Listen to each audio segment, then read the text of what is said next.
Ayus Sabian Santer dikabarkan segera menikah dengan Nisa Sabian. Seperti diketahui, keduanya sempat jadi sorotan karena dikaitkan dengan isu perselingkuhan. Terkait kabar tersebut, adik Ayus Sabian, Fadila Nova pun buka suara. Hal ini terungkap dari YouTube Star Story, Selasa, tanggal 8 Februari tahun 2022. Fadila menyebut belum ada obrolan dengan Ayus mengenai pernikahan dengan Nisa Sabian.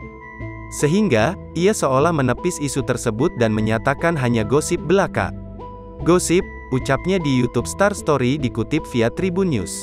Lebih lanjut, Fadila menerangkan jika Ayus tak pernah bercerita mengenai keinginan nikahi Nisa Sabian.